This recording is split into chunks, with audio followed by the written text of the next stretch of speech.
Too Much Information is a production of iHeart Radio.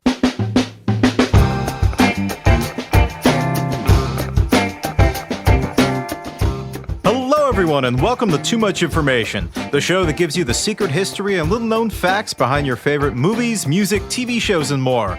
We are your two old masters of minutia. My name is Jordan Runtagh. And I'm Alex Heigl. And folks, I hope you had some coffee because we're liable to put you to sleep with the exceedingly chill vibes in this episode. That's because we are talking about the patron saint of PBS, the Buddha of the brush, the Confucius of the canvas, he of happy trees and fluffy clouds, and if you don't like him, we'll beat you just like he beats his brushes.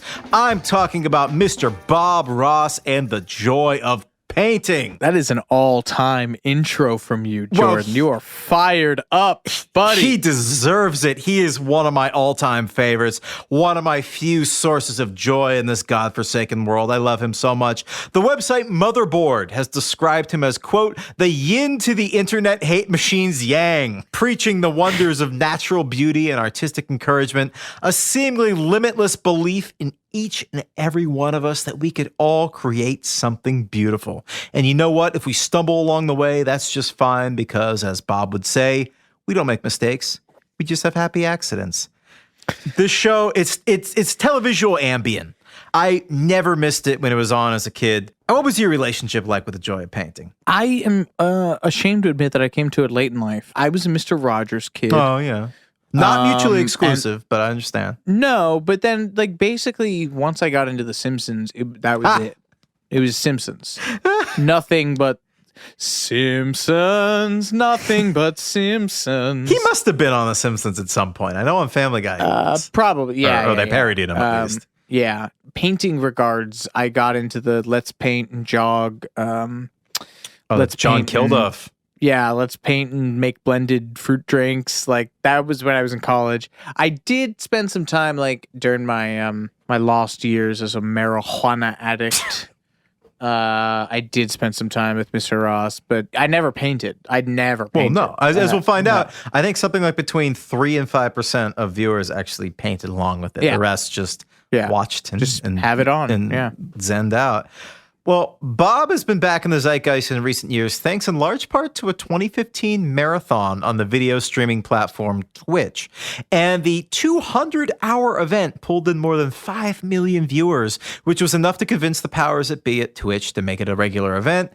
And since then, he's been a hit on Netflix and YouTube, where his channel has racked up close to 1 billion views. And in a way, it makes sense that Bob Ross would translate well to the streaming age, considering he's basically an early vlogger.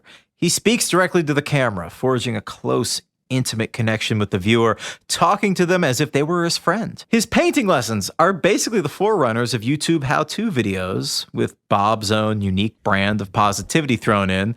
He's recording it in a stripped-down TV set, not dissimilar to DIY YouTuber studios in suburban basements. And he was also a pioneer of the instant internet hack, cute animals. Bob Ross was famous for bringing baby squirrels, notably the adorable Peapod, onto the program. And, of course, we can't forget how Bob is the king of ASMR, the blissed-out trance-like head tingles phenomenon that occupies its own special subsection of the internet. Bob Ross is where the Venn diagram of vlogging, how-tos, ASMR, and cute animals becomes a circle. All wrapped up in this idiosyncratic package of hilariously dated new wave platitudes and style, but still deeply heartfelt words of encouragement. What's your ASMR take, Jordan? Oh, this was the show that taught me that I had ASMR. I would watch this and zone out, not knowing. I mean, ASMR, as we'll talk about, is a fairly new label. Recent, like 2010, I think. I don't really think I get it. I like drone music and like white noise. I had a sleep machine when I was a kid. So like anything that just is like, whether it's like synthesizers or guitar, like that's what I'm into. I had a Magic set as a kid, and it had like a 15-minute instructional VHS that came with. You would just put that on? I would just put that on, and they would do card tricks, and they would show you up close how to do the cards. Okay. And I would just be transfixed by it, and then we'd get to the end, and I'd rewind it over and over again, and it would just completely chill me out. And, this is close to our 50th episode. If listeners might know by now, I need to be chilled out on occasion. So no, mine is like Japanese ambient from the 80s. Just like soft synth sounds and like water burbling. But Bob Ross, as we'll find out, wasn't always the king of chill. You'll hear about his rough and ready days as a loudmouthed sergeant in the Air Force, his vicious feud with his painting mentor, his bizarre connection to the CIA, the mysterious reason you can't actually buy one of his paintings, and the really quite bitter legal wranglings that continued in the wake of his death. Here is everything you didn't know about Bob Ross and the joy of painting.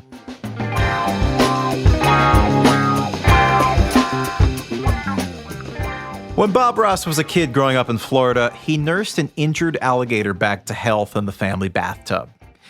He also took in numerous other animals, including armadillos, squirrels, and snakes. One time a snake got loose in the house and was missing for days, only to be discovered in the middle of the night when his mother took a trip to the bathroom. I share this story first, merely to set the tone. This is the type of man we're dealing with. As with many soft-spoken people, Bob Ross's exceedingly chill nature was a response to a somewhat tumultuous upbringing. He was born in 1942 to a carpenter named Jack Ross and his wife Ollie, who worked as a waitress. They divorced when Bob was a kid, married other people. His mom had a half-brother with a new husband. Then Bob's divorced parents split from their spouses and remarried each other, all while Bob was in his teens. How many Christmases is that? Yeah, so that's confusing. And I'm fairly certain that Bob's dad died not long after remarrying Bob's mom. So that is definitely a tumultuous childhood. And to cope with these family upheavals, Bob took comfort in animals, later saying, "I spent a great deal of time in the woods, and there weren't any other kids around, and I had to learn to play with the creatures that were in the woods. That's why I like animals and little squirrels and raccoons and all those things so much, because they're very special, very special. And when I got old, I guess I didn't lose that." And he didn't. In his adult life, Bob would care for animals in elaborate homemade environments, including an epileptic squirrel that lived in his empty jacuzzi. Yeah, right. Squirrels were big for him. Friends would recall that Bob would just drop to his knees and talk to squirrels whenever they went out for walks. We're only getting started, baby. Good rough. But it wouldn't all be adorable woodland creatures in Bob's teen years. He dropped out of high school when he was in the 9th grade and took a job working as a carpenter with his father. And it was while doing this that he accidentally cut off part of his index finger. Like Margot Tenenbaum. Oh my God, yeah. And Jerry Garcia. Yeah. Jerry Garcia famously was derailed from his career as a bluegrass banjo player. Yeah, from his wood chopping accident. Lost the tip of his ring finger. But thankfully for Bob Ross's future painting career, it was on his left hand, which he just used to hold his palette. But eagle-eyed Joy of Painting fans have noticed this injury during close-ups of the palette on the show. In keeping with the theme of his somewhat out-of-character early years, in 1961, 18-year-old Bob enlisted in the armed forces, beginning a 20-year career in the U.S. Air Force, where he rose to the rank of Master Sergeant. He worked as a medical records technician, but I guess this job required him to be kind of a tough guy. He would tell the Orlando Sentinel in 1990, "I was the guy who makes you scrub the latrine, the guy who makes you make your bed, the guy who screams at you for being late to work. The job required me to be a mean, tough person, and I was fed up with it. I promised myself that if I ever got away from it, I wasn't going to be that way anymore." Narrator voice. He did. If you subscribe to like multiverse theory, then somewhere in the world there's like a version of Arlie Ermy, who instead of trading on his entire career as a boot camp sergeant, got into painting instead. And you could just see Arlie Ermy being like, "Oh, we'll get these happy little trees in there, maggot." I love that. But seriously, great. Bob Ross was tough. He would kick your ass. Yeah, his subordinates used to call him "Bust Him Up Bobby" behind his back due to his penchant for, in their words, ball busting. In a tremendous, truly canonical, really, article about Bob in the Daily Beast called Sex, Deceit, and Scandal, The Ugly War Over Bob Ross's Ghost, author Alston Ramsey describes Bob in this period as, quote, a tall, lanky, all-American, red-blooded military man who drove fast cars, loved fast women, drank scotch on the rocks, and smoked Salem Greens and Marlboro Reds. He was laser-focused, detail-oriented, and driven to excel. I'm a little turned on right now. How dare you weaponize my affection for tough mid-century American men to your advantage?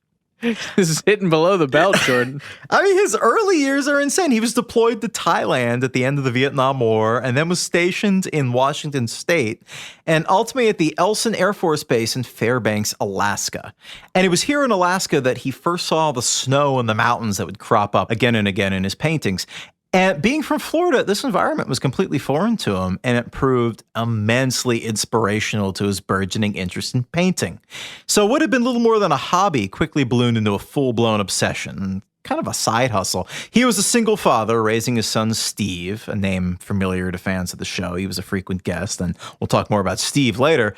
And supplementing his army pay was crucial to help raise his son. So he started drawing greeting cards and giving painting lessons to children and elderly town members. And he also painted Alaskan scenes onto gold pans that tourists bought as souvenirs, of the gold rush for $25 a pop. Recently, one of these gold pans was listed on eBay with a buy-it-now price of $69,000. Nice. Yeah. So this work and his lessons made him something of a local celebrity, earning Bob Ross his very first fans. The logical question at this point you might ask is, how did Bob learn how to paint in the first place, coming from this rough-and-tumble, bare-chested, double Floridian military, bare-knuckle Brock baller kind of guy? I'm so glad you asked. There have been several versions. Bob didn't give many interviews, is the thing, and there are very few primary sources when it came to his life. I sort of imagine him traveling around with like a switchblade strapped to his leg, telling people, like, don't you talk about me when I'm gone. Anyway, one is that he started taking classes at a USO club, but got frustrated by some of the teachers who were all about abstract paintings. Bob would later grumble, they'd tell you what makes a tree, but they wouldn't tell you how to paint a tree. But the most common retelling of the tale involves Bob's time moonlighting as a bartender at a local tavern to make some extra money. The TV in this bar was turned to PBS, which is hilarious. What bar have you ever been to with PBS on it? But wait, it gets better. Not only was it tuned to PBS, it was tuned to a painting show on PBS in a bar called The Magic of Oil Painting. It was hosted by a jovial German named Bill Alexander, who would create a landscape painting from scratch over the course of a half hour, leading viewers at home through the process with encouragement and uplifting homilies as he spoke of happy trees and almighty brushes. Sound familiar? The magic of oil painting is basically, to use a simile from an earlier episode of TMI, the Hydrox to Bob Ross's Oreo, and the feud would become just as vicious. But let's not get ahead of ourselves. The Magic of Oil Painting was a hugely popular show when it aired on PBS between 1972 and 1982. The host, the aforementioned Bill Alexander, made guest appearances on The Tonight Show, won a local Emmy, and even had his shows syndicated in Canada and Mexico, and he had his own line of paint supplies and books. Much of the show's popularity was down to the personality of Bill Alexander, who, despite his nickname as the Happy Painter, had a tough upbringing. Raised in Germany, he was drafted to fight in World War II and captured by the Americans, who were so tickled with his painting talent that he was given preferential treatment and ultimately released. He painted his way to freedom. But his parents, and from freedom to the crushing lows of defeat. His parents had been killed by the Nazis, so he emigrated to the U.S. and tried to make a living painting landscapes at an L.A. mall. Oh, this took a really dark turn. And in a classic Hollywood turn, he was discovered by producers at a local PBS station given his show, where he charmed audiences with his happy painter persona, delivering optimistic, new agey adjacent slogans like "Open up your heart and let the sun in." His motto was, You can't have the light without the dark, which good tagline for his life. This sounds like the old like Germans who say nice things sketch with Steve Carell. Have you ever seen that? No, I have no idea what you're talking about. It was from the Dana Carvey variety show that he had for like a couple months, and they had Steve Carell and Colbert and and Louis C.K. and it would just be like these German guys up there just screaming like, "It was a pleasure." I used to be able to do a really good German voice, and I can't anymore. "It was a pleasure babysitting Kevin." It's worth watching. There's a thread that always goes viral when it's ever like Tory musicians start talking about hitting Germany, about how Germans are like brutally direct with them about feedback to the point that sounds like aggressively rude. Like, "It was an excellent show tonight, but I have seen Wilco 27 times. And if you want me to see you 27 times, you will have to be better." Just brutally direct people. Any musician who's toured in Germany, ask them for their stories of German feedback that they've gotten. Part of Bill Alexander's popularity was down to the lightning speed that he painted. This was due to his technique, which, to get a little freshman art history on you, is known as wet on wet. It's a painting technique that dates back to the 15th century when it was called alla prima, an Italian term meaning first attempt. This involved applying many layers of wet paint to a canvas rather than waiting for it to dry. This not only allows you to paint faster because you don't have to wait for these layers to dry, but it also allowed you to blend the wet paint, easily create the illusion of trees, clouds, mountains, bodies of water, etc. And this was a game changer to Bob Ross. He later said, "It almost made me angry the first time I saw Bill Alexander on TV, that he could do in a matter of minutes what took me days to do."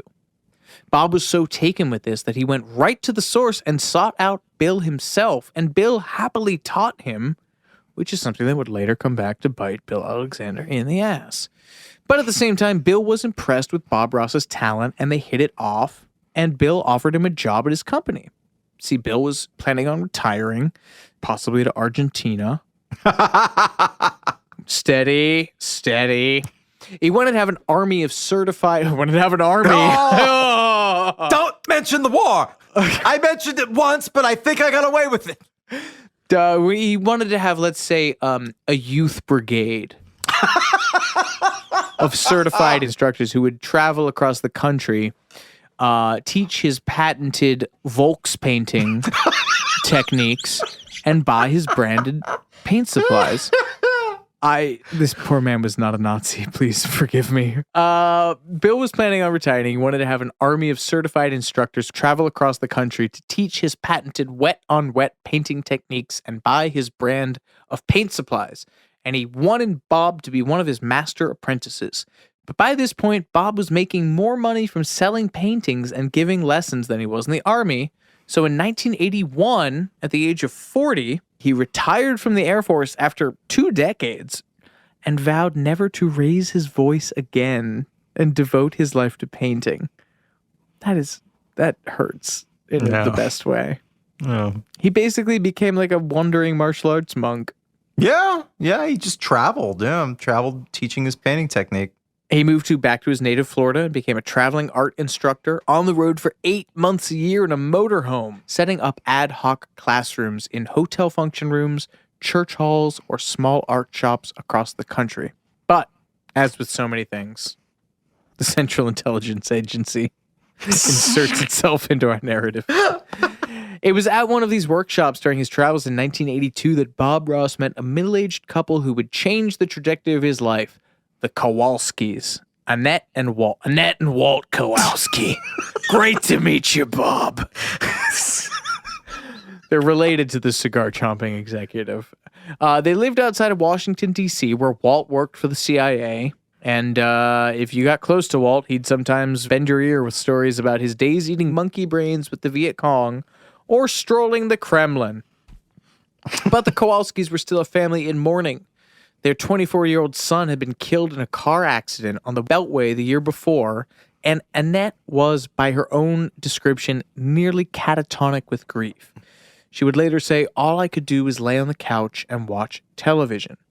One of the few things that gave her joy during this time was watching the Magic of Oil Painting show on PBS, where Bill Alexander told her about the happy little trees in his happy little world where everything was beautiful and nothing hurt.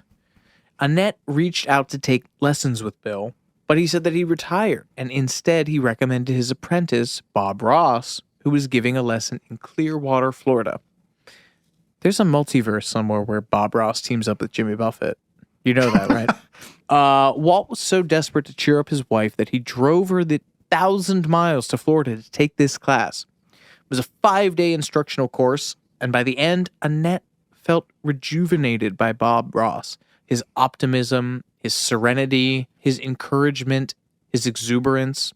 How there were no mistakes in Bob's world, just happy accidents. Annette Kowalski later said, "I saw and felt magic happening. I was so mesmerized by him. I didn't paint. I just followed him around the room all day, listening to the way he talks to people. And at the end of my 5-day class with him, I said, 'Bob, I don't know what you've got, but I think we should bottle it and sell it.'" She wanted everyone to experience The joy of painting. Yes. So the Kowalskis approached Bob about splitting off from his mentor, Bill Alexander, and going into business for themselves. And this couple definitely knew a good thing when they saw it. Walt had just retired from the CIA and was looking for something else to do. So they founded Bob Ross Incorporated, with the Kowalskis acting as the business minds. They mortgaged their house and sunk their life savings into the venture. And there were some rumors in later years, nasty rumors, I should say, that Walt Kowalski used his CIA connections to get sweeter deals and contracts. Unsubstantiated rumor, but fascinating nonetheless. If that's the most sordid thing the CIA is tagged with, I think we let him have it. We're going to take a quick break, but we'll be right back with more Too Much Information in just a moment.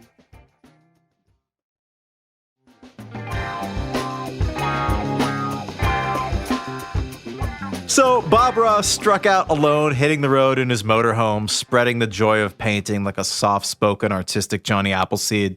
Or to put it in a less generous way, as he later said, we were like drug dealers. We'd come into town and get everybody absolutely addicted to painting. It doesn't take much to get you addicted. He would say that a lot on his show, and he said it in interviews.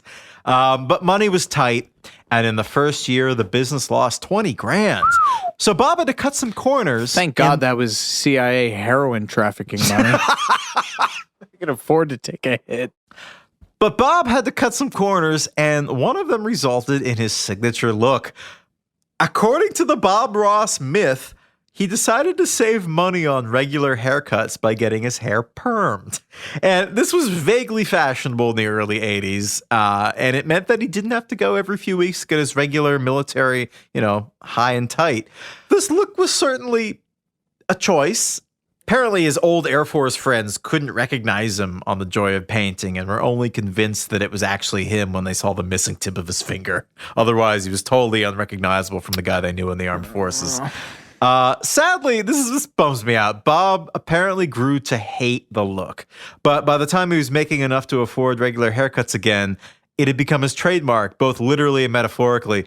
Annette Kowalski later said, "When we got a line of paints and brushes, we put his picture on them. The logo was a picture of Bob with that hair, so we could never cut it. And he wasn't always happy about that." And later, towards the end of his life, when he was being treated for lymphoma, he wore a curly wig to keep up appearances because it was so identified with him. It's like Jack Nance keeping the Eraserhead haircut for 5 years. Yes. And this brings us to a section that I like to call Happy Little Betrayals. Bob Ross's mentor, the happy German painter Bill Alexander, was originally pretty chill when Bob struck out on his own. He even filmed a commercial for Bob where he handed over his paintbrush in the ceremonial passing of the torch moment, saying, "I hand over the almighty brush to the almighty man." That's not. I'll leave that, but I could have done better on that. And having watched episodes of both The Magic of Oil Painting and The Joy of Painting, it's pretty obvious that Bob borrowed a lot of his phrases and uber positive mannerisms, the happy little trees and all that. He billed himself as the Happy Alaskan, a play on Bill's nickname, the Happy Painter. And Bob freely admitted that he copied Bill Alexander's painting technique, even dedicated an early episode of The Joy of Painting to Bill, explaining, quote, "Years ago, Bill taught me this fantastic wet-on-wet technique, and I feel as though he gave me a precious gift, and I'd like to share that gift with you." But then, as Bob's popularity grew, his relationship with Bill Alexander, his old mentor, became increasingly strained. You can kind of see this coming. It started when the Kowalskis and Bob Ross Incorporated released their own product line of paints, brushes, and palette knives that were essentially copies of Bill Alexander's products with just minor differences. And, Bill's products were a result of years of trial and error and seeing the stuff that worked best. He didn't take kindly to somebody just, cribbing his style. And there were some hard feelings. I want to quote the Daily Beast piece on this because it's pretty harrowing. A close artist friend of Bill Alexander's recalled the exact moment when Bill found out that Bob struck out on his own. Bill, a man of 70 long years, who had survived hell on earth, under the Nazis, remember, and vowed to be thankful for every day thereafter, a man whose happiness buoyed all around him, that same Bill Alexander broke down and cried. It was horrible. It was heartbreaking, his friend explained to the Daily Beast. It was like he lost a son. It broke his heart, and he never spoke to Bob again. And when the New York Times profiled Bob Ross in 1991, they made the mistake of contacting Bill Alexander, who said, under no uncertain terms, "He betrayed me. I know I'm doing Dr. Strangelove. He betrayed me. I invented wet on wet. I trained him, and he thinks he can do it better." Deeply offensive. Yeah, that was good. Art historians have pointed out that the wet-on-wet technique had been used for centuries by everyone from Paul Cézanne and John Singer Sargent to Claude Monet, among many, many others. But Bill Alexander's point was obvious. In the same Times piece, this is brutal, Bob refuses to name his longtime mentor, saying, quote, "Now he is our major competitor." And that, my friends, is the cutthroat world of hobby painting in the 80s for you. Brutal. Wow. On to happier pastures. The joy of failure. The joy of failure. There are conflicting stories about how Bob Ross first came to the attention of PBS. None are especially interesting, which is a rarity for this show, in that we have deemed to skip something. Yeah. But we're doing that here. It's a first. It's a TMI first. We're skipping some minutia. The first series of The Joy of Painting was taped at a public television studio in Northern Virginia, near to where the Kowalskis lived, because they were CIA spooks. That is not a racial term, by the way. Spooks means CIA operatives who have no identities. Anyway, this only aired along the eastern seaboard, and consequently had a small audience, which is perhaps for the best because Bob was still working out some of the kinks. He was perfecting both the format of the show and also his persona. It was sort of a bust, and Bob abandoned it and went back to his traveling art tutorial gig. But when production switched to WIPB, a PBS station in Muncie, Indiana. That's like a Simpsons punchline. Why do I recognize Muncie, Indiana? Garfield and Friends would use Muncie as a punchline. That and Abu Dhabi were the two. Okay.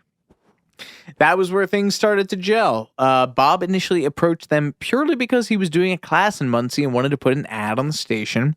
And as luck would have it, WIPB was one of the 10 PBS stations in the country permitted to run paid ad spots at the time, because they were in such dire straits financially.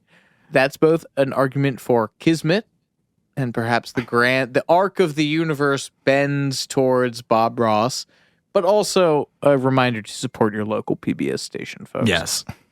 So Bob makes the ad. The turnout for the class is good.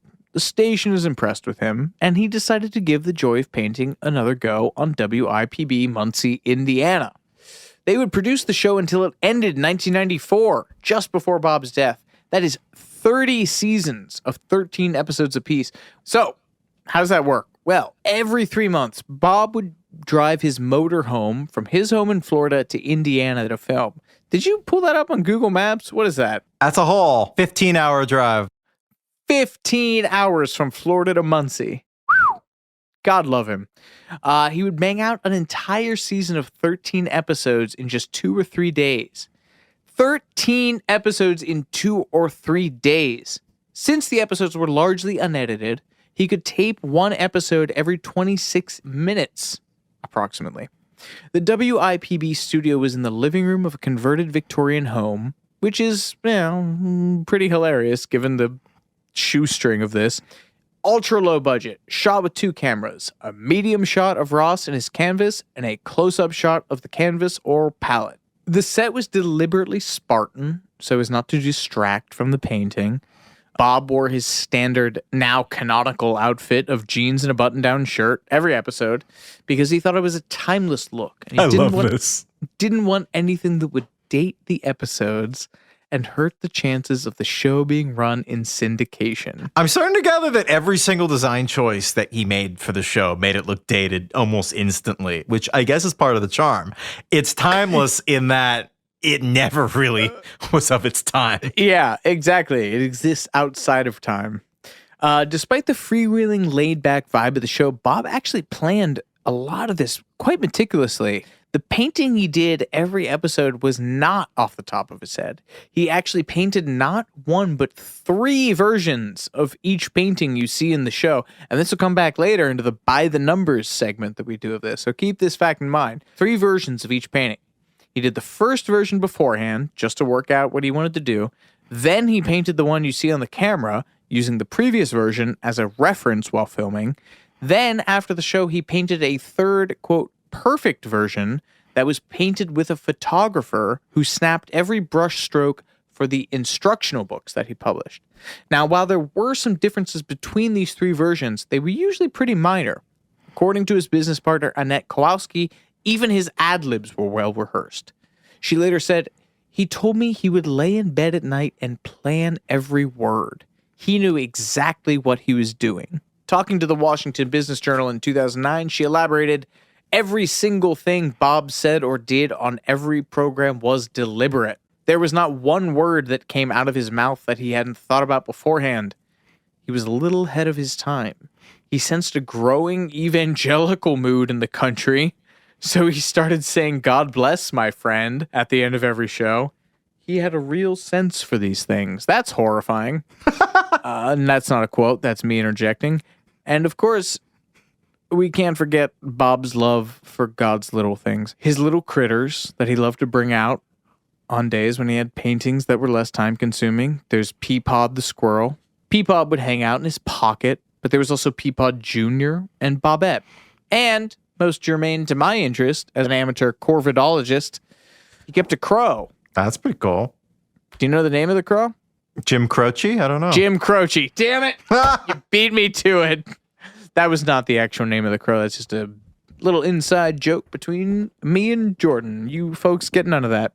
The joy of success, thanks in part to these adorable creatures, but also the nuclear-grade charm of Ross himself. The show was a massive success. Within a few short years, it was carried by 95% of PBS networks. Wow. To the tune of 450 stations across the country, bringing the joy of painting into 93.5 million homes. Take a second, you insects, to internalize that. 93.5 million homes.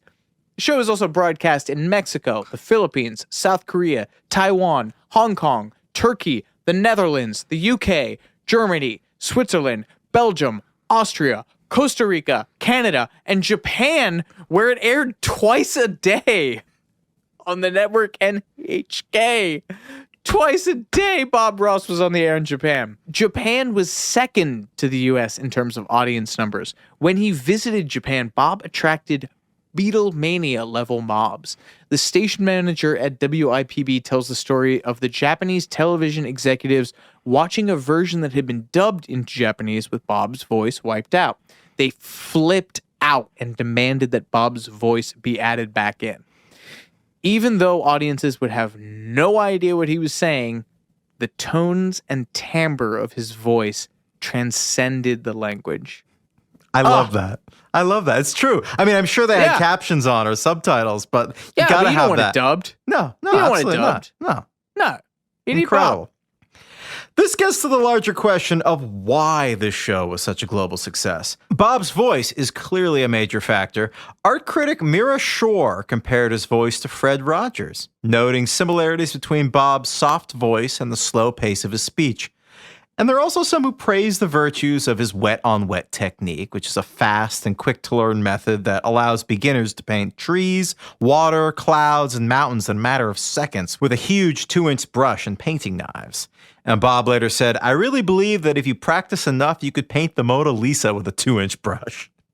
It took Da Vinci 4 years to paint the Mona Lisa, but I guess with Bob Ross's wet-on-wet method, 26 minutes should do it, should get you there.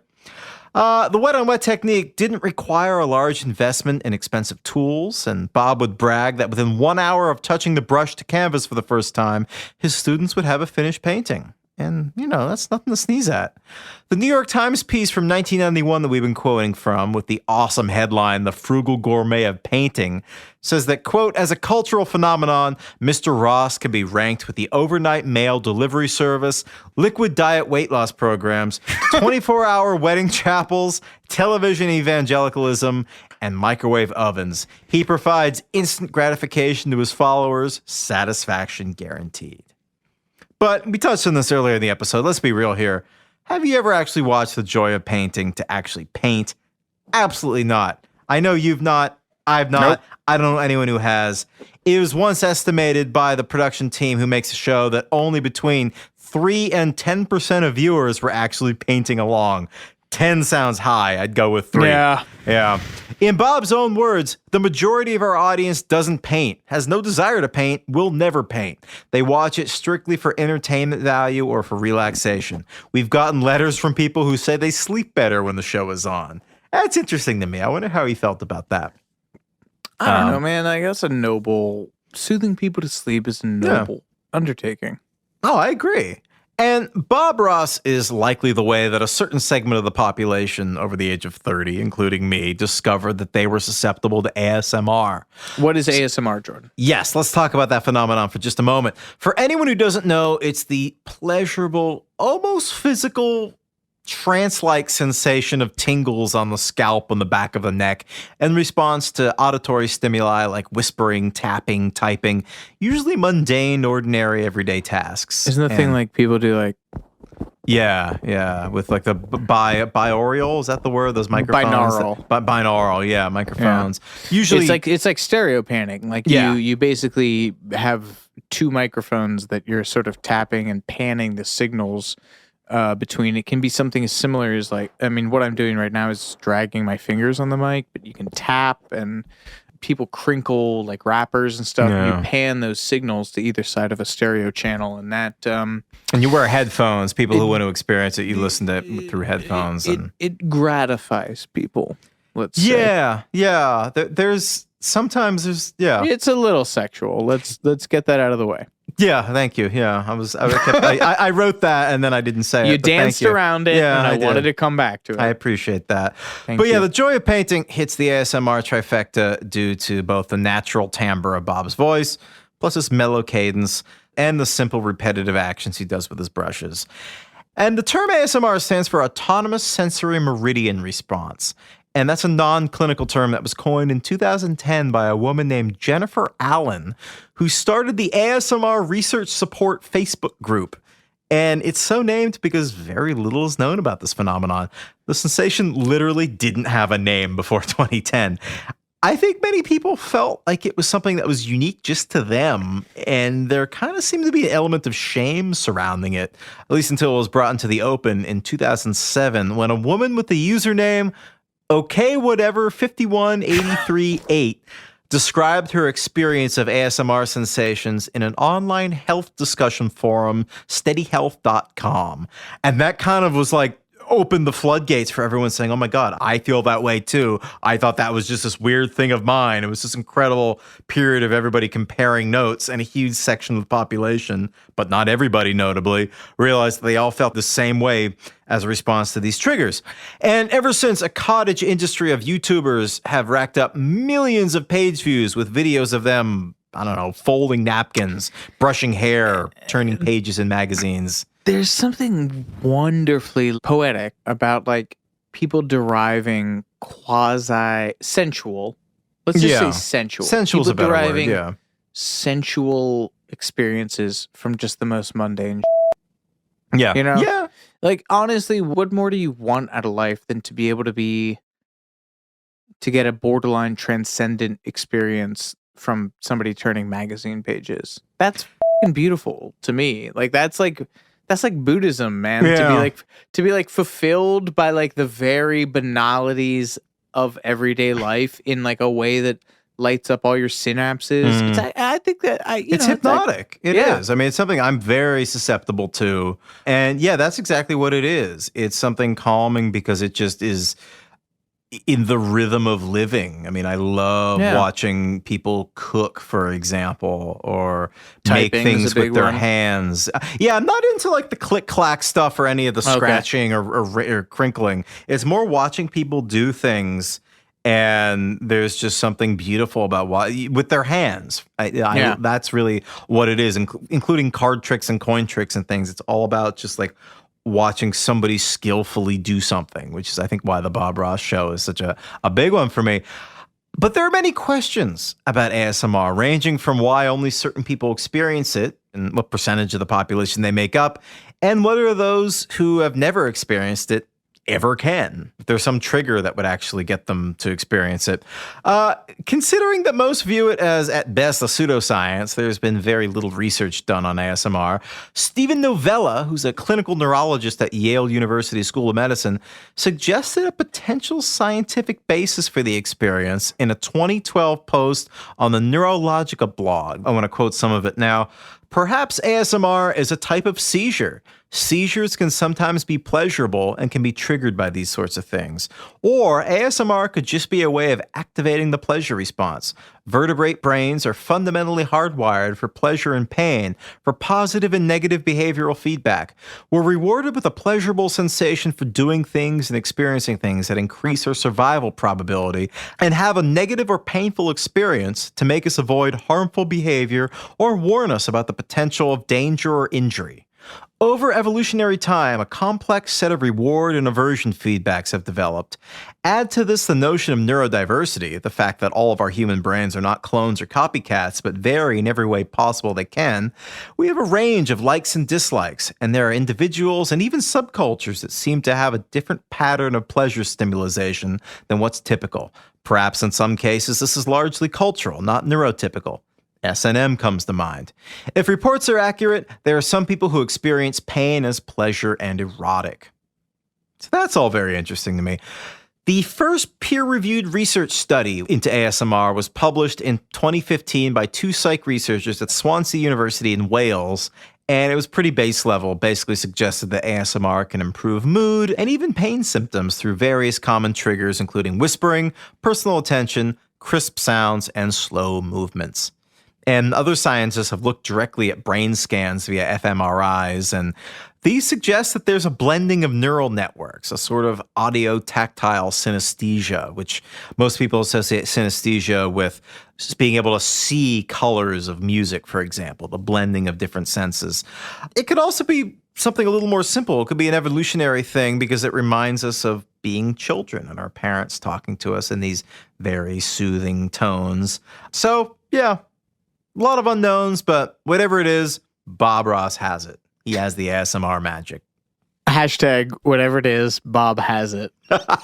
Getting back to Bob. Given the wild success of his PBS show, guess how much money he made off of these 403 episodes? Price is Right rules. Closest without going over. Well, I would always go over because he made zip. Zero. Nada. Bupkis. Kaput. Bob Ross was not paid to appear on his show. This is a common misconception. He told the Orlando Sentinel in 1990, "People see you on television and think you make the same amount of money that Clint Eastwood does." Which, I don't know, do they, Bob? But this is PBS. All these shows are done for free.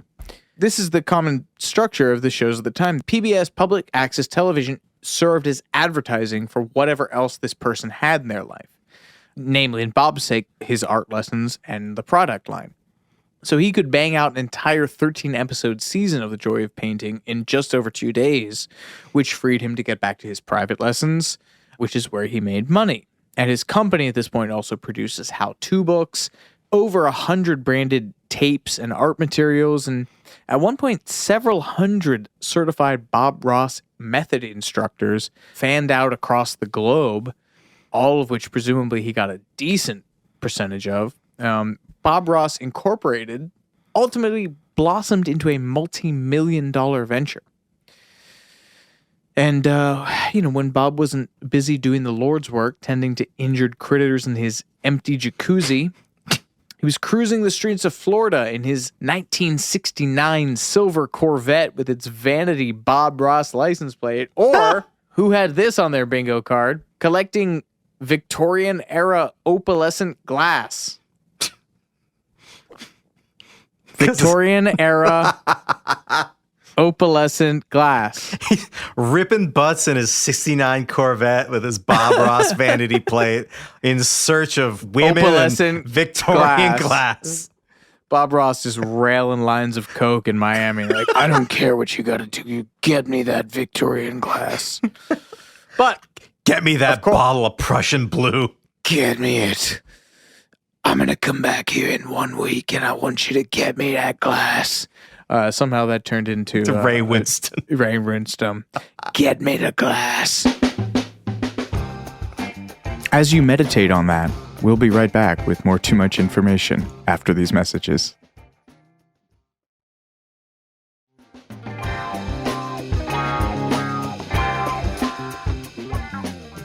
But of course, even something as pure and beautiful as Bob Ross has its haters. For their 1991 piece on Ross, the New York Times interviewed employees at Pearl Paint Company, a store of moderate renown in downtown New York City where people like Basquiat used to shop. These employees are described as struggling painters, so it's really no surprise that they resent Bob's success. They say that they keep Bob's branded products in a, quote, happy little corner in the back so as not to offend. They allow that Bob has attracted people who wouldn't ordinarily be involved in art, but his partner at Pearl Paints, this gentleman who's interviewed, his partner at Pearl Paints is not as generous. Quote, it's cabinet making, he sniffed. It is formulaic and thoughtless. Art as therapy, which go yourself. Art therapy is a thing. This was like 91, so... They describe the Bob Ross style as pizzeria art. Paintings often hung in pizza parlors. Who the are these guys? How dare you slander not only pizza parlors, but Bob Ross? Ooh. A world-renowned painter was also approached for this New York Times piece. Richard Pousset-Dart, an abstract expressionist.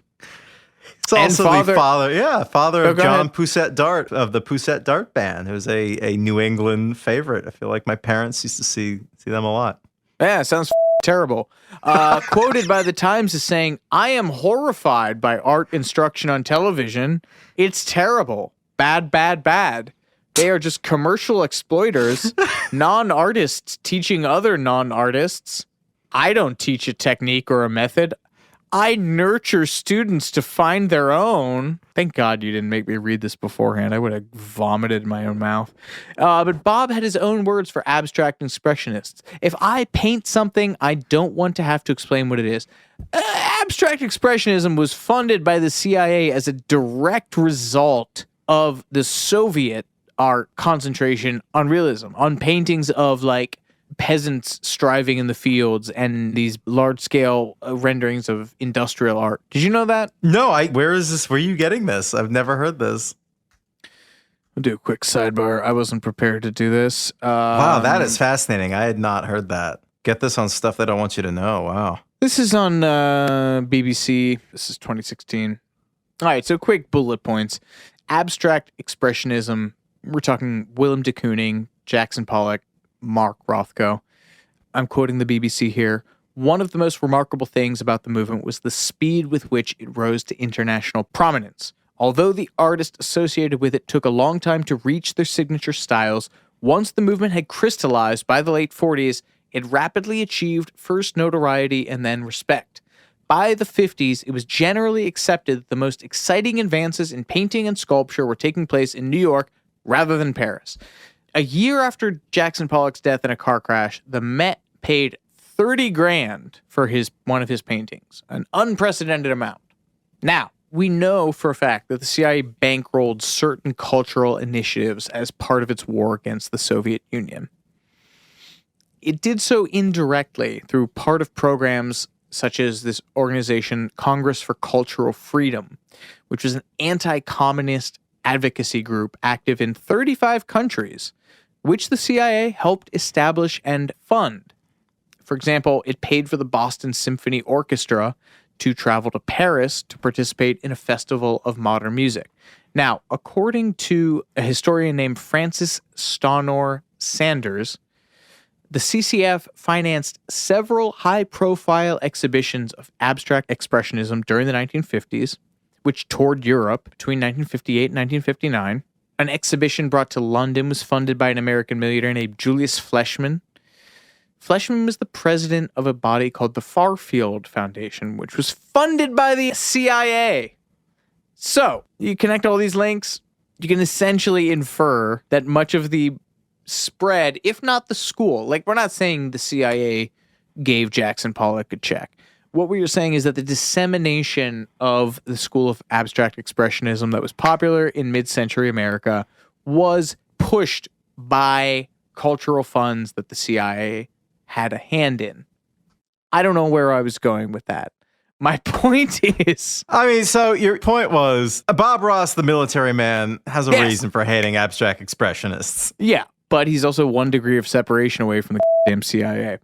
But while we're talking about mysteries the CIA. And the CIA and shadowy figures, let's get to the shadowy figure of Bob Ross himself, because as we said at the top of the episode, not a lot is known about this man. Yeah, for someone who has had such an impact and was such a public figure for the duration of their life, there is surprisingly little out there about the life of Bob Ross. There's an article on the site today I found out called The Surprisingly Mysterious Life of Bob Ross that delves into this phenomenon. Bob valued his privacy. Some of only a few interviews with this close-knit circle of friends and family can be found in the 2011 PBS documentary Bob Ross, The Happy Painter, which is really the closest thing that exists to an official biography. Yeah, it's really weird. I watched it the other day. It has cameos from Jane Seymour, Brad Paisley, Phil Donahue, the TV show. Brad f***ing Paisley. Yeah. Phil Donahue, the chat show host, and TV network chef Duff Goldman, which is weird. Duff Goldman. Anyway, other conversations with Bob were destroyed as part of a legal settlement between Ross's family and Bob Ross Inc., which we'll get into the distinction between Bob Ross's family and Bob Ross Inc. later. Even the biographical book Happy Clouds, Happy Trees, The Bob Ross Phenomenon, admitted that their text, quote, is about an understanding we have of Bob and his life. If we had wanted to write an accurate biographical book on Bob Ross, that goal would have been difficult to accomplish. Bob said he never turned down requests for interviews. Quote, I'm just rarely asked. However, in another interview he gave with Egg magazine, Bob admitted that he liked to stay hidden, adding that he was, quote, sort of hard to find. Again, he's a spook. He's a ghost. He's one of these CIA guys that doesn't have any fingerprints. It's possible that he was concerned that elements of his personal life, specifically his time in the Air Force, would have been come to light and been bad for his image. Yeah, didn't jibe with the brand. To quote the Daily Beast piece, from his earliest days, Ross had issues with fidelity, like his father before him. He had fathered a child as an unmarried teen, and his first marriage had fallen apart over affairs. He was also said to have squeezes in various places over the years, as did many traveling TV artists of the time. Let's unpack that for a second. As had many traveling TV artists of the time? Yeah, that's a short list, I would guess, but... So you get back to me about that one. No. All right. folks, well, sorry, we've meandered enough. You are not here because you want to hear about the sordid details of Bob Ross's personal life. You are here because you love the man and want to get closer to him and his work. In fact, you might even want to buy a Bob Ross painting of your very own. This seems like an easy thing, right? After all, between the ones he painted on the show, plus his years as a traveling art instructor, Bob estimated that he must have painted upwards of 30,000 canvases. If that's true, or even remotely in the ballpark, that would make him the most prolific painter in history. According to information tallied by the website The Hustle, Picasso sits at second place for the most prolific artist, having completed an estimated 13,500 paintings, and Monet at third place with 2,500. I'm surprised Warhol isn't on that list. Does that count repros? Well, like all screen prints? the silk screening stuff.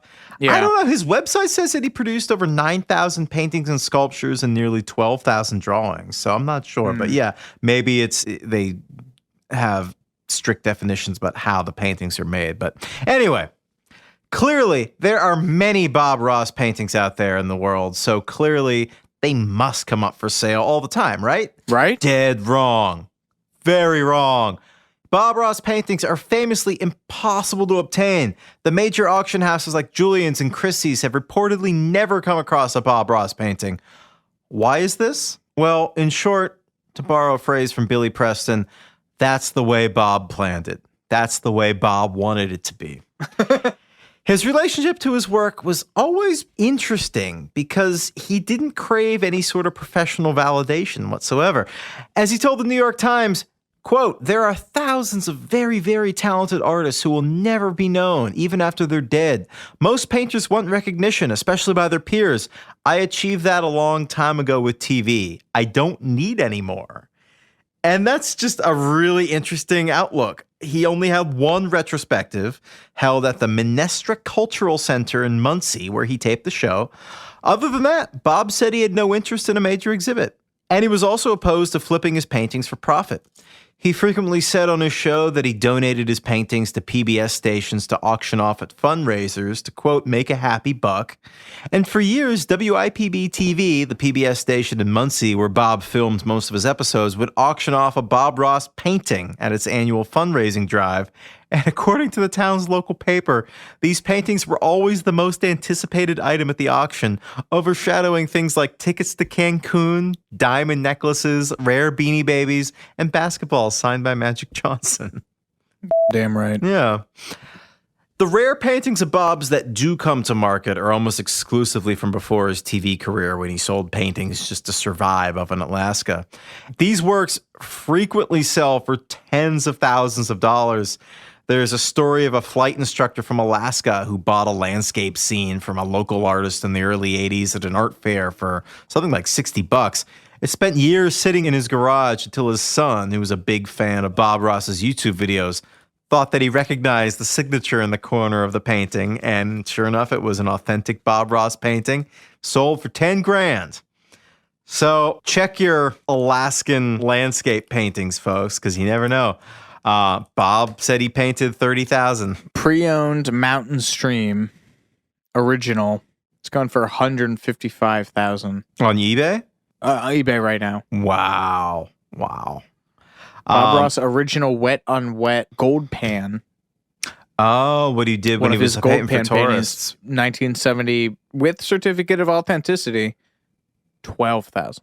That sounds like a deal. Yeah. Another pan 10. Another one, 9,975. Wow. That's kind of all you get. I mean, there's not a lot out there. And why is that? I mean, the main question is, where the hell are these paintings that Bob painted on The Joy of Painting?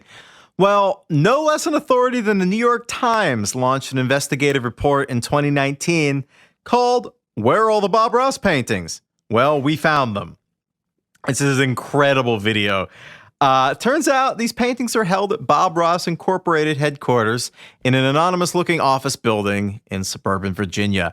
There's a trove of more than 1,000 paintings worth well over $1 million sitting in cardboard boxes. I think there's a couple that are on the walls in the office, but mostly they're just canvases just shoved in these cardboard boxes where they sit gathering dust. Bob's old business partners, the Kowalskis, who oversee Bob Ross Incorporated, are holding fast to Bob's wish that these never get sold. And the company is now in the control of the Kowalskis' daughter, Joan, who told Hustle.com, quote, "The paintings have always just sort of been here. We were sort of behind the times. It never occurred to us that anyone would want them." The company, which you can call right now at 1-800-BOB-ROSS, gets constant inquiries from folks about buying these paintings, but they are not for sale. Joan Kowalski says, "Our only mission is to preserve the mythological wonderment that was Bob Ross." However, her mother, Annette Kowalski, the woman who discovered Bob in the 80s and was his closest business partner, is the only authenticator in the world of Bob Ross's paintings. She said that in addition to the brushwork and other signs of Bob's hand, she looks for a specific detail in the quality of his signature that, for understandable reasons, she has declined to describe because she doesn't want to aid any forgers out there. But if a painting is certified to be a Bob Ross original, the owner will be provided with documentation attesting to its authenticity. Despite the controversy surrounding the Kowalskis and the way they spun this man's image into a multi-million-dollar industry in recent years, while simultaneously cutting out Bob's own son, which we'll talk about later, I do think it's admirable that they honored Bob's wish and didn't bust up the collection in the wake of mounting pressure from fans. And it is a hell of a collection. They have an estimated 1,165 paintings stored on site. According to an analysis by the website 538, which we'll hear more from them later, Ross painted 381 of the 403 episodes of the show. The rest featured a guest. If there are 3 versions for each of these paintings that he did, one before the show, one during the show, one he painted after the show for the how-to books, there are at least 1,143 originals from the Joy of Painting show. However, storing these canvases in cardboard boxes in rooms that aren't climate controlled is not the best way to store these treasures. Simply put, What? they belong in a museum. There it is. And recently, Bob Ross Incorporated were contacted by the granddaddy of all museums, the Smithsonian. Over the years, the Smithsonian Museum of American History was inundated with letters and emails from Bob Ross fans. And in 2019, they contacted Bob Ross Incorporated about obtaining some of his work. 4 paintings were chosen by the museum's curators for their permanent collection. Sadly, 3 of these paintings are all the same. They have 3 versions of the painting On a Clear Day from season 14 in 1988, the preliminary version, the version he painted on the show, and the one he did afterwards, as well as the book version of Blue Ridge Falls from season 30 in 1994. They also obtained a converted stepladder that he used as an easel during his first season on the show, 2 handwritten notebooks that were used to plan the productions of season 2 and 3, and also some brushes and palette knives. And when the museum reopened after COVID in May of 2021, On a Clear Day was on display. And this is amazing poetic justice because Bob would often tell his detractors, "Hey, I know my work's never going to hang at the Smithsonian." And now it does. Believe in yourself. So, while you can't buy a Bob Ross painting, you can at least see them. In addition to the 4 in the Smithsonian collection, there are a whopping 54 of Bob Ross's paintings on display at the Bob Ross Art Workshop in New Smyrna Beach. I'm not even going to try to guess that. Google it. In Bob's native Florida. And this has been described as a must-visit for Bob Ross diehards, where you can take a class in Bob's method of painting. But for my money, this is the thing that really gets me excited. There are 27 of Bob's paintings held in the, I'm going to take a guess at how you say this, Minitrista Museum in Muncie, Indiana, where Bob taped all but 1 season of his show. And I really want to check this out myself because they just opened a $1.2 million interactive exhibit called The Bob Ross Experience. The less successful follow-up to the Jimi Hendrix Experience. They opened up this exhibit in the very studio where Bob taped his show at WIPB. Yes, you can visit the very room where he taped nearly all of The Joy of Painting. And the room has been restored to how it was in Bob's time, complete with personal effects like his paintbrushes, his easel, his palette, as well as the Vicks Vapo Rub he used to clear his sinuses, his hair pick, his shirts, his keys. It's all there. And there are reportedly at present time 6 of his paintings on display. But like I said, I think they have 27 of them in their collection. And they offer classes in his painting method too. So you can paint in the very building where The Joy of Painting was filmed. I love this. Let me read from the website because it seems both awesome and hilarious. Explore the life, philosophy, and art of the iconic American painter inside the historic home where The Joy of Painting was filmed. The immersive exhibit features original paintings and artifacts, inspiring visitors with Bob's message of fearless creativity. You can step into the restored television studio and stand where Bob stood, at the iconic easel where he beat the devil out of his brushes. Across the hall, you will be transported to a 1980s living room, the setting where much of the world discovered and enjoyed Bob. I love this so much. And if you can't make the trip to any of these places, you can view Bob's work digitally on the internet. There's a website called 2inchbrush.com, named for his favorite painting instrument, and they have an unofficial database that organizes all 403 paintings from The Joy of Painting by season and episode. And now, folks, we have to get what you really come to too much information for. Not the impressions, not the bits, not the references to Nazis fleeing to Argentina, but the cold, hard data.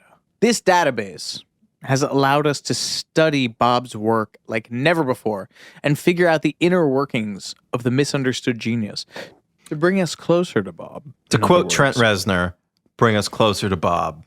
Nate Silver's data crunching website 538 analyzed every episode in which Bob painted live. And their discoveries were, well, Jordan wrote shocking, but it's not really shocking.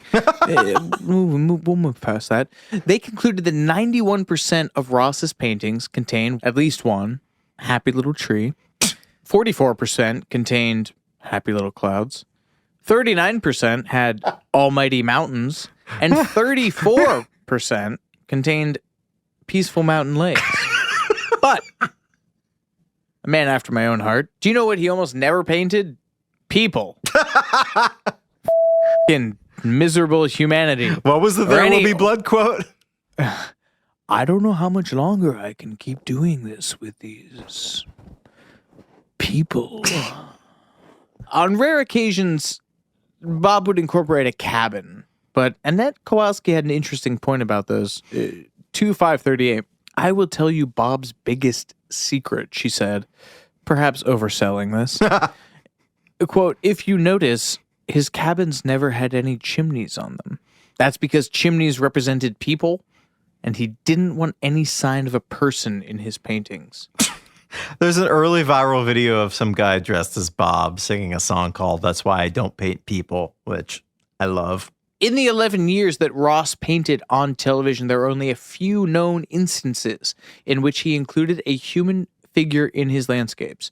There's Morning Walk from season 17, episode 11, 1989. 2 people stroll through the woods.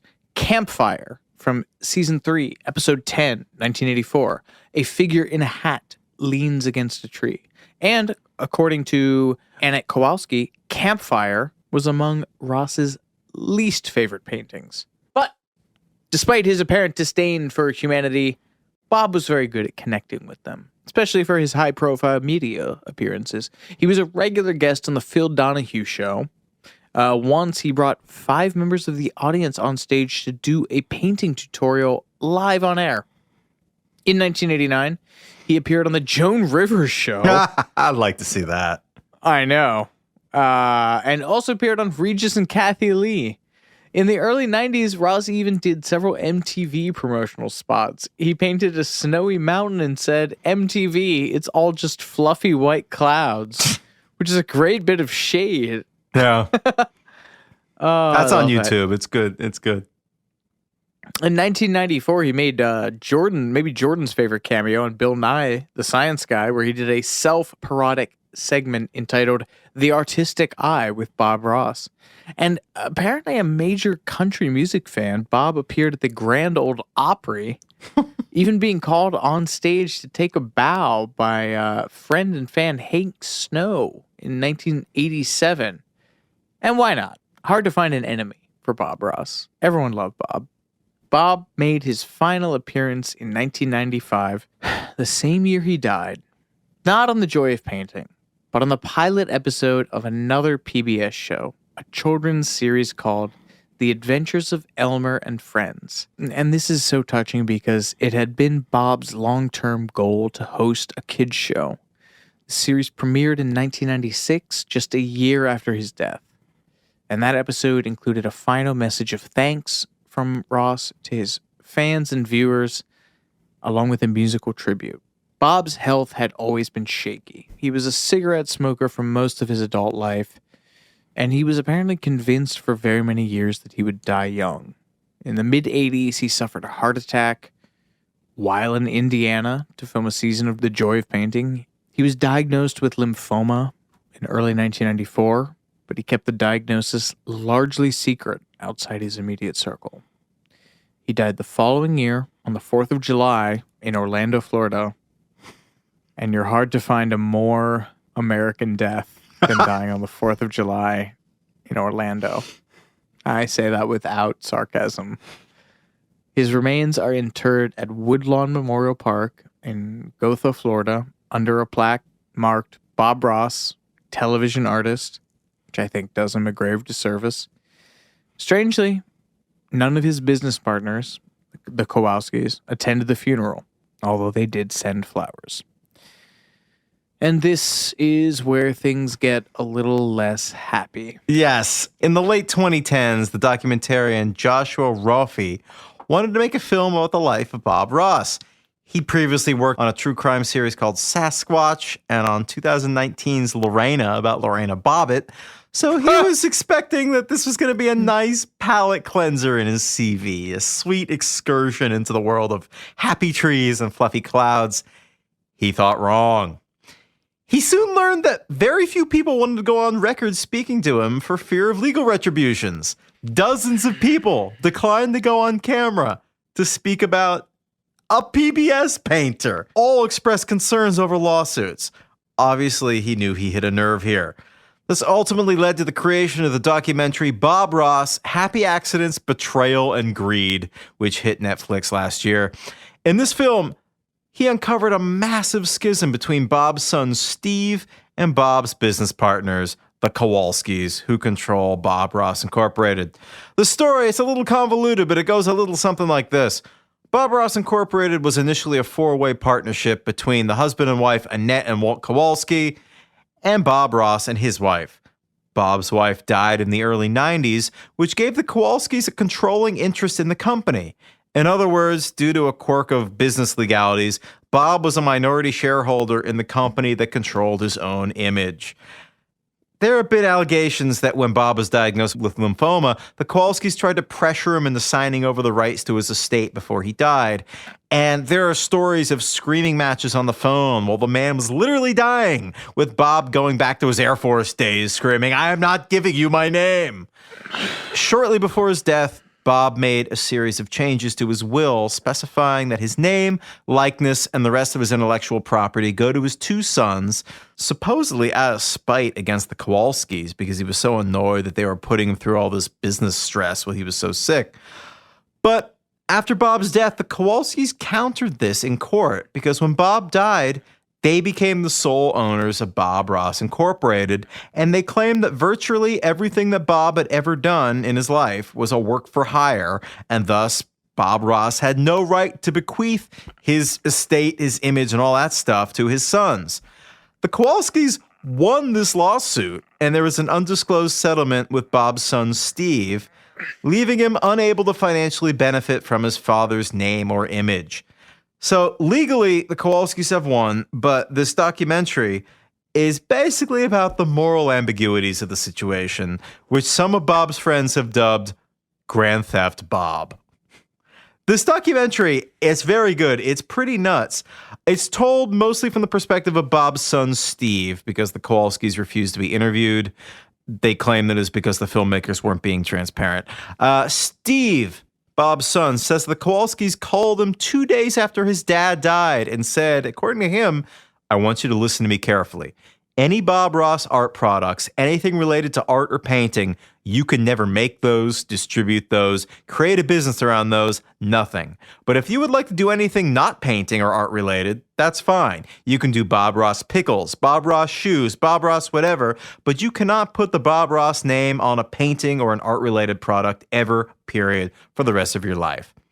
And so for years, Steve Ross, Bob Ross's son, didn't paint, which was heartbreaking for him because he was damn good at it. Family friends said that he was better than his father. And it's doubly sad because when Bob was alive, he badly wanted to get Steve into the family business. But, as most young men are, he wanted to go his own way and wanted to do his own thing. And Bob would have his son Steve as a guest on The Joy of Painting, and you watch these episodes, and Steve looks kind of embarrassed to be there. He's in his late teens or early 20s, and Steve told Vanity Fair last year, as kids, we all want to defy our parents and hang out with our friends. But as we get older, we begin to understand that our parents are pushing us to be greater than themselves because they seek the best for us. Like all young kids who know little about this world, I thought I knew everything as a teenager, but had limited reference concerning what this world had to offer. So by the time Steve came around and was ready to live up to his destiny as the son of Bob Ross and paint, it was too late. His dad had died, and the Kowalskis apparently warned him to stay away from art. So as a result, this poor guy, Steve, fell into a deep depression for years. And he tells the story of driving on the highway one night, just trying desperately to fight off the urge to swerve in the oncoming traffic. And in this documentary, Steve claims that his father, Bob, had an affair with his business partner, Annette Kowalski, despite the fact that they were both married, an affair that she strenuously denies. But Bob did name his pet squirrel Bobette, a blend of both their names, which in some cultures means they're married. For years, the Kowalskis only used Bob's name to market art supplies and books, but when their daughter took over the company in the 2010s, she started to explore other ways of merchandising, moving into the realm of toys, games, chia pets, breakfast cereals, all that. And that's when Bob's son Steve sued. Because remember, they told him, you can do all Bob Ross pickles and all that stuff if you want, but now they were moving on to his turf. The settlement allowed Steve to resume a career in art at long last, but according to the end credits of this documentary, quote, despite Bob's intentions, Steve has not received any of the profits from Bob Ross Incorporated to date. We should add for legal reasons that Bob Ross Incorporated denies these allegations. In a statement issued after the documentary was released on Netflix, it said, Bob Ross Incorporated takes strong issue with the inaccurate and heavily slanted portrayal of our company in the Netflix film. If not for the efforts of the remaining founders and their dedication to his mission, Bob's artistic and cultural relevance and his expressed desire to become the world's most beloved painting teacher and friend would have been lost decades ago with his passing. In the end, it really does seem like the old battle between art and commerce, but the good news is that Steve, Bob Ross's son, is painting again, and that's nice. He returned to his passion. And in the documentary, Bob comes out with his reputation as a secular saint generally intact. So that's good too. He's everything you want him to be. It's a reminder to make art because you want to. Yeah. And you should just do it because you love it, and you do it for the reason that touches you. And if other people respond to it, that's the cherry on top. What are your thoughts on Bob Ross? I'm curious. Well, after going through this whole episode, I feel for the guy, I mean, he had a tough row to hoe, and he found something that he loved. He inhabited it. He lived it. He arguably gave a lot more people an experience of it and joy than his predecessor.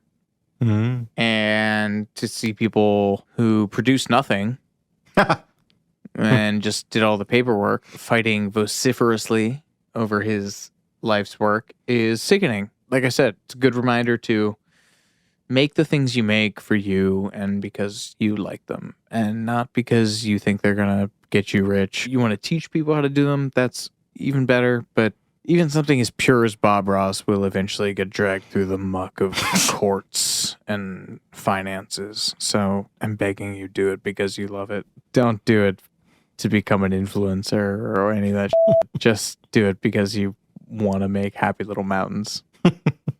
Because something terrible will happen. But Bob, more than 25 years after his death, is a hell of an influencer. Bob. People love Bob. I love Bob Ross. You love Bob Ross. Yeah. We all love Bob Ross. His legend continues to grow with each passing year. His videos are viewed by millions on streaming platforms. Target recently released a board game called Bob Ross, The Art of Chill. Nintendo were preparing a Joy of Painting video game for Wii that ultimately fell through at the last minute. But thankfully, a limited edition Magic the Gathering card deck came to fruition in 2020. Fans make and sell Bob Ross Lego figures on Etsy. HDTV made a Halloween costume. There's even a Bob Ross slow cooker. I will buy that. And in Chicago, there's an annual Bob Ross bar crawl where upwards of 50 people dress up in frizzy wigs and Oxford button-downs and terrorize local pubs. What convinces people to do this? Why is the cult of Bob stronger than ever? His former station manager, Jim Needham, speculates that, in addition to the chill vibes and unconditional support, Bob's brilliance was that he, quote, gave people a chance to have control over a small part of their world, and they could make it however they liked. When asked about his relaxed and calm approach, Bob said, I got a letter from somebody a while back, and they said, Bob, everything in your world seems to be happy. That's for sure. That's why I paint. It's because I can create the kind of world that I want, and I can make this world as happy as I want it. Shoot, if you want bad stuff, just watch the news. So I'd say, in a funny way, Bob Ross and his work was a potent reminder that the world could be whatever you wanted it to be. Yeah, it's like in Candide. Voltaire says we should just tend to our gardens, just focus on the joy you give people and what you can create in your own little happy world. You can substitute anything for painting and the joy of painting. Yeah, the joy exactly. of cooking, the That's joy of what writing, I mean. joy of music. The joy of jogging, the joy of whatever your art Bowling. is. Yeah. Don McLean. No. Air conditioner repair. There's an art in air conditioner repair. Anyway, this has been too much information and a very heartfelt deep dive into Bob Ross. Thank you, folks, for listening. I'm Alex Heigl. And I'm Jordan Runtagh. We'll catch you next time.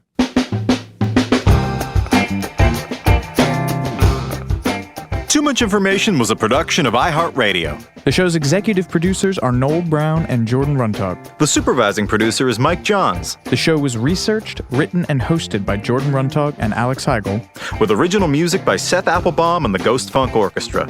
If you like what you heard, please subscribe and leave us a review. For more podcasts on iHeartRadio, visit the iHeartRadio app, Apple Podcasts, or wherever you listen to your favorite shows.